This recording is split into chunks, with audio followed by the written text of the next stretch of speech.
Damai sejahtera Allah yang melampaui segala akal, kiranya mengawal hati saudara-saudara sekalian di dalam Kristus Yesus Tuhan kita.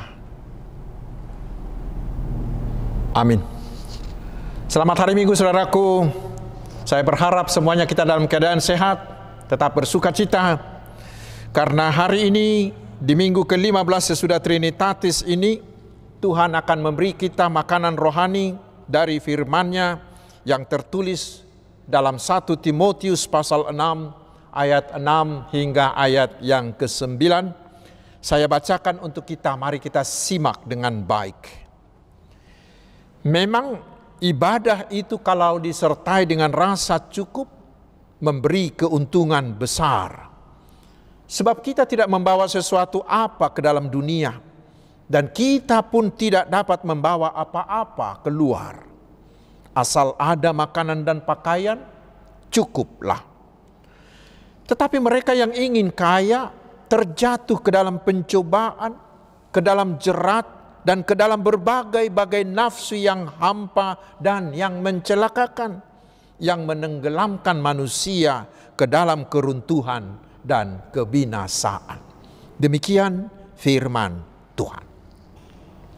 Saudaraku yang dikasihi Tuhan Yesus Kristus, kita semua tahu nyanyian sekolah minggu yang mengatakan apa yang dicari orang, uang, uang, uang, bukan Tuhan Yesus.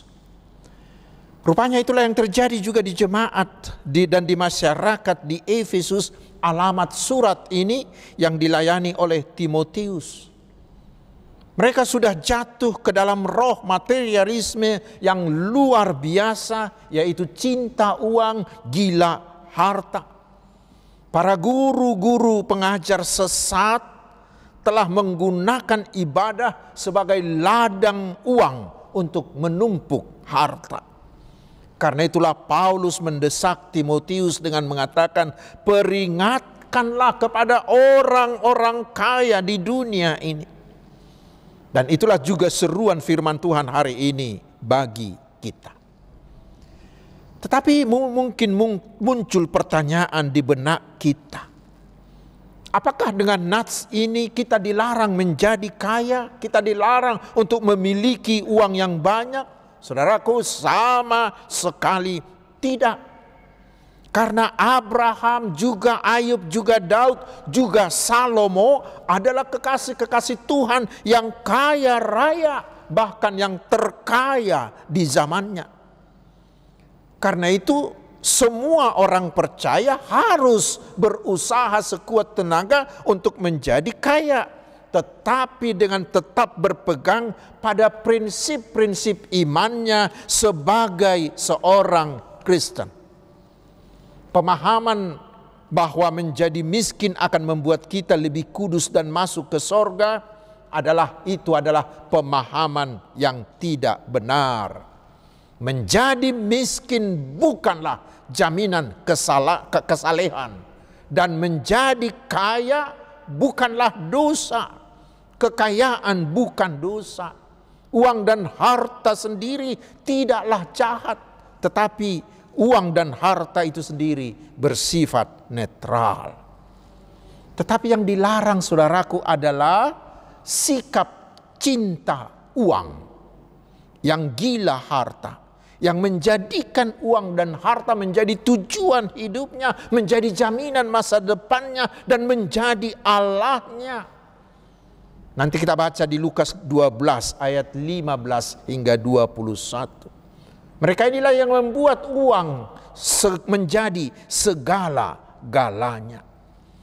Dan cinta uang inilah yang membawa mereka menjadi mangsa si iblis.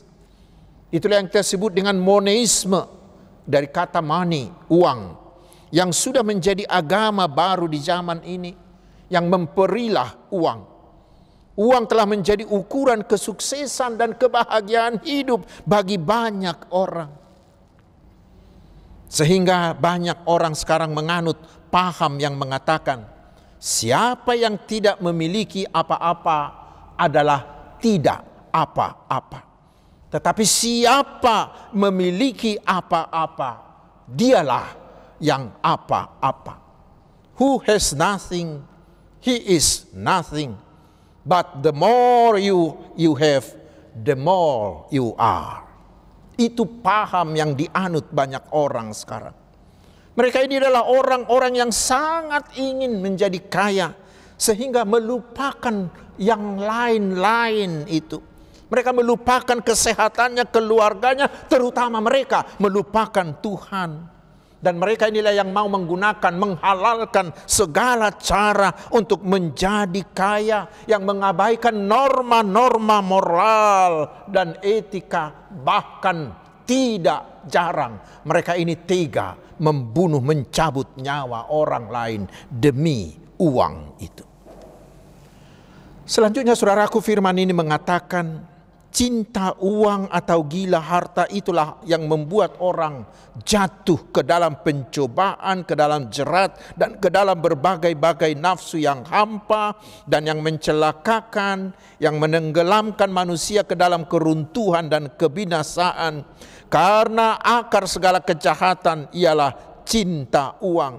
Sebab oleh memburu uanglah beberapa orang telah menyimpang dari iman dan menyiksa dirinya dengan berbagai-bagai duka.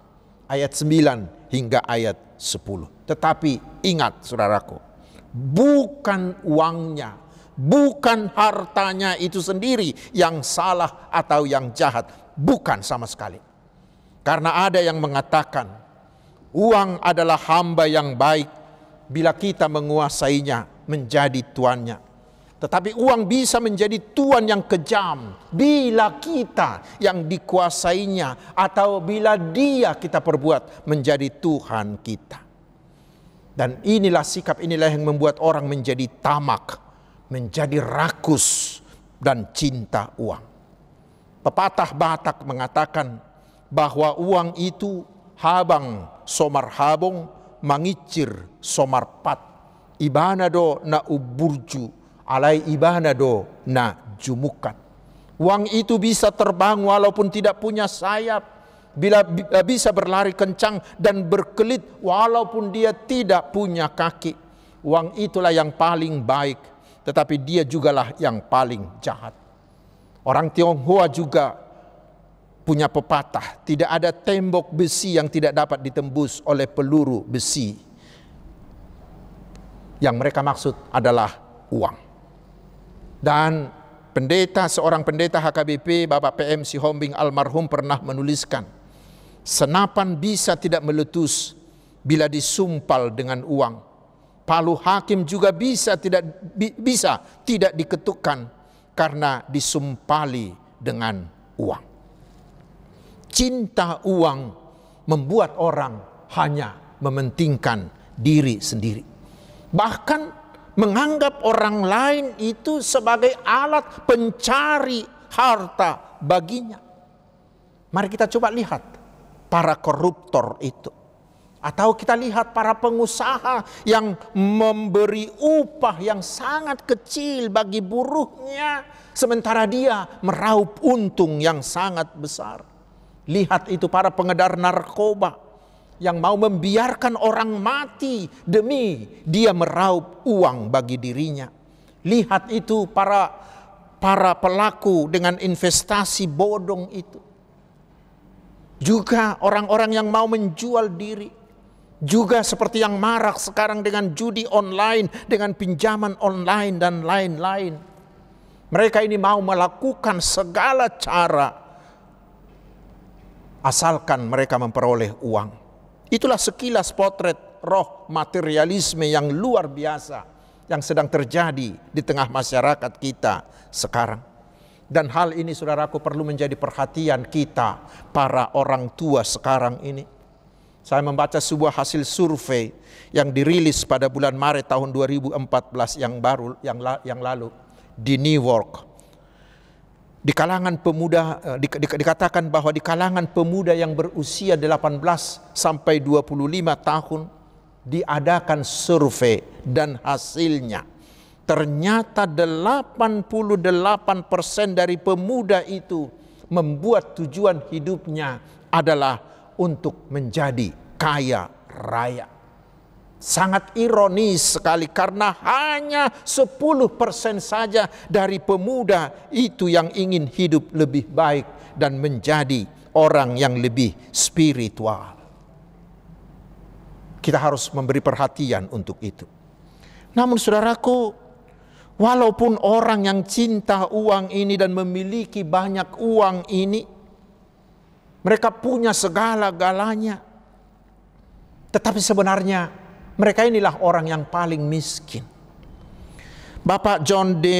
Rockefeller Jr. pernah mengatakan begini, orang yang paling miskin yang saya ketahui adalah orang yang tidak punya apa-apa kecuali uang. Maksudnya mereka ini sangat kaya dalam hal uang, tetapi mereka sangat miskin dalam hal moral. Karena mereka tidak memiliki moral, tidak memiliki peri kemanusiaan, tidak punya belas kasihan, tidak punya hati nurani. Lihat itu saudaraku, yang disebut sekarang orang-orang sebagai yang disebut sebagai crazy rich. Duitnya banyak, tetapi mereka mendapatkannya karena menipu investornya, yang justru adalah orang-orang yang tidak punya duit banyak. Lihat, masih ada orang kaya yang menilep uang arisan dengan arisan bodong dari anggota-anggotanya yang adalah orang miskin. Masih ada orang yang kaya yang menilep uang jemaah yang akan naik haji, yang naik umrah. Bayangkan, dan anehnya saudaraku, lihat sikap masyarakat kita. Bila kita jujur, tidak jarang kita jauh lebih hormat kepada orang-orang kaya seperti itu. Mereka kaya tetapi mereka sombong, mereka adalah penipu dan mereka tidak berpendidikan.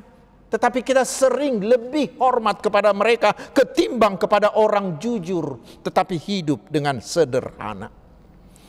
Saudaraku, banyak orang yang merasa bahwa segala sesuatu dapat dilakukannya dan kebahagiaan dapat diraihnya bila mereka sudah memiliki banyak uang dan banyak harta. Tetapi benarkah demikian saudaraku?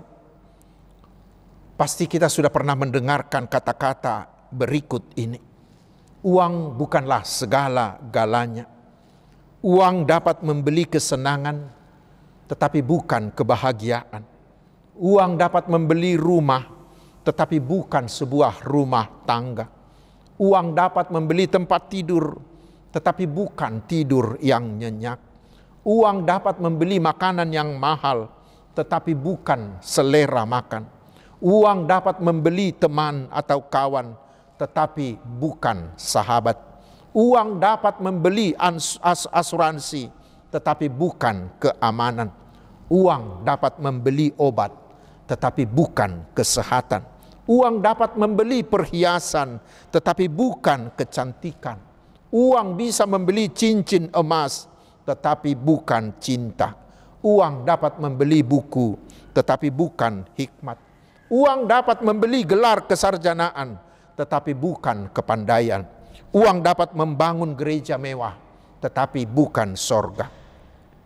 Uang dapat membeli jabatan, tetapi bukan prestasi. Uang dapat membeli banyak hal, tetapi bukan semua hal. Uang dapat membeli salib, tetapi bukan pengampunan. Dan ada lagi yang membuat kita miris. Sangat sering terjadi. Mereka yang cinta uang ini justru tidak punya kesempatan untuk menikmatinya. Itu kita baca di kitab Pengkhotbah pasal 5 dan Pengkhotbah pasal 6 yang mengatakan bahwa banyak orang yang memiliki banyak harta dan kenikmatan dunia lainnya, tetapi mereka tidak bisa menikmatinya. Bahkan orang lain yang menikmatinya. Coba lihat, banyak miliarder, tetapi hanya bisa sarapan dengan hanya beberapa tetes kopi, atau mungkin hanya 1 sendok sereal, atau sedikit telur. Ironis bukan? Dia bisa membeli segala-galanya, tetapi dia hanya makan sesedikit itu. Mengapa mereka tidak bisa menikmatinya? Mungkin karena sumbernya yang tidak benar. Sehingga terjadilah seperti kata Pemeo yang mengatakan uang setan dimakan hantu. Atau mungkin karena uang hasil kejahatan yang tidak halal yang membuat pemiliknya selalu ketakutan sehingga dia tidak bisa menikmatinya. Bahkan keadaan itu menjerumuskan mereka ke dalam penjara yang membuat dia dan seluruh keluarganya menjadi malu. Tetapi ingatlah apa yang dikatakan Tuhan melalui Amsal 10 ayat 22 yang berkata, berkat Tuhanlah yang menjadikan kaya dan susah payah tidak akan menambahinya. Atau mungkin juga mengapa mereka tidak bisa menikmatinya, mungkin karena yang kedua, yaitu karena mereka tidak memiliki rasa cukup. Mereka tidak memiliki rasa cukup karena mereka tidak tahu mengucap syukur. Sehingga karena ingin lagi mereka terus mencari dan mencari karena ingin lebih lagi, ingin lebih lagi. Akhirnya saudaraku, dia capek mencari tanpa pernah menikmati apa yang dia kumpulkan itu. Karena itu saudaraku, siapa di antara kita yang sudah memiliki kekayaan, atau siapa di antara kita yang ingin menjadi kaya, ingatlah hal ini. Ada hal yang lebih penting dari sekedar memiliki kekayaan, yaitu bagaimana menikmati kekayaan tersebut. Karena di ayat 17 dikatakan, Tuhan memberi segala-galanya itu kepada kita untuk kita nikmati, untuk membuat kita bersuka cita dan bahagia. Itu tertulis di Pengkhotbah 5 ayat 17. Saudaraku, hidup bukan hanya sekedar untuk dijalani, melainkan juga untuk dinikmati. Ingatlah, kita lahir ke dunia ini tanpa membawa apa-apa. Dan ketika kita check out, meninggalkan dunia ini, juga kita tidak akan membawa apa-apa. Sehingga apa yang Tuhan berikan kepada kita selama di dunia ini adalah untuk kita nikmati selama kita hidup di dunia ini. Tetapi nikmatilah itu di dalam rasa syukur kepada Tuhan. Dan itulah kebahagiaan yang luar biasa. Dengan cara itulah maka kekayaan, maka harta itu menjadi berkat bagi kita. Lalu sekarang saudaraku, bagaimanakah sikap kita terhadap uang agar kita tidak menjadi orang yang cinta uang, yang gila harta itu? Pertama, janganlah cinta uang, tetapi jadilah cinta Tuhan. Karena Tuhan sangat mencintai kita. Sehingga Tuhan mau memberikan anaknya Tuhan Yesus Kristus untuk menebus kita dari dosa. Karena itulah Tuhan Yesus di Matius 6 ayat 33 mengatakan, tetapi carilah dahulu kerajaan Allah dan kebenarannya, maka semuanya itu akan ditambahkan kepadamu. Artinya dahulukan Yesus. Jadikan dia yang utama dan yang terutama dalam hidupmu, maka yang lain-lain akan dicukupkannya untuk kita. Dan ketika kita cukup, itulah rasa nikmat yang luar biasa. Yang kedua, seperti ayat 6 dan dikatakan di ayat 6 dan ayat 8 juga di Ibrani pasal 13 ayat 5. Mari milikilah rasa cukup. Tuhan Yesus mengajar kita berdoa dalam doa Bapa kami. Berilah kami pada hari ini makanan kami yang secukupnya. Mari saudaraku, cukupkanlah dirimu dalam segala hal. Karena rasa cukup adalah harta dan kenikmatan yang tertinggi. Filsuf Aristoteles pernah mengatakan, happiness belongs to the self-sufficient. Kebahagiaan dimiliki oleh orang yang berpuas diri. Dan yang menentukan cukup itu bukanlah harta, bukanlah uang itu. Tetapi yang menentukan cukup itu adalah diri kita sendiri. Dan rasa cukup itu sendiri akan kita peroleh. Kita akan memiliki rasa cukup bila kita menjadi orang yang selalu mengucap syukur atas apa yang kita miliki. 1 Tesalonika 5 ayat 18 dan Efesus 5 ayat 20. Dan sikap yang ketiga yang saudaraku adalah carilah uang dari jalan yang dikehendaki Tuhan. Seperti yang sudah saya bacakan tadi, Amsal 10 ayat 22 berkata, berkat Tuhanlah yang menjadikan kaya, susah payah tidak akan menambahinya. Itu juga dikatakan di ayat 17. Bila sumbernya dari jalan Allah, maka tidak ada susah payah yang berikut kepada harta kita itu. Dan keempat, mari gunakanlah hartamu untuk mencari dan melakukan kehendak Tuhan. Mari kita baca di ayat 18 dan 19 dikatakan, peringatkanlah agar mereka itu berbuat baik, menjadi kaya dalam kebajikan, suka memberi dan membagi, dan dengan demikian mengumpulkan suatu harta sebagai dasar yang baik bagi dirinya di waktu yang akan datang untuk mencapai hidup yang sebenarnya. Firman ini mengajak kita saudaraku agar menggunakan seluruh harta yang kita miliki itu untuk berbuat baik, sehingga kita menjadi kaya dalam kebajikan dengan suka memberi, suka berbagi. Seperti Sakeus, orang kaya yang setelah menerima Yesus, dia mau menggunakan hartanya untuk melakukan kehendak Tuhan. Gunakan hartamu untuk membangun kebajikanmu. Gunakan hartamu untuk mencari dan melakukan kehendak Tuhan. Amin. Marilah kita berdoa. Ya Tuhan, sumber segala berkat, terima kasih atas firman-Mu hari ini. Kuatkanlah kami dengan roh-Mu agar jangan ada di antara kami yang gila atau cinta uang. Tetapi biarlah kami menjadi orang-orang yang cinta Tuhan, yang mau menggunakan segala pemberian-Mu untuk kami nikmati dalam rasa syukur dan rasa cukup, serta menggunakannya untuk kemuliaan nama-Mu. Ya Tuhan, kami yakin dan percaya, bila kami mendahulukan mencari kerajaan-Mu dan kehendak-Mu, pasti Tuhan akan melimpahi kami dengan berkat jasmani dan rohani, dan pasti mencukupkan segala yang kami butuhkan.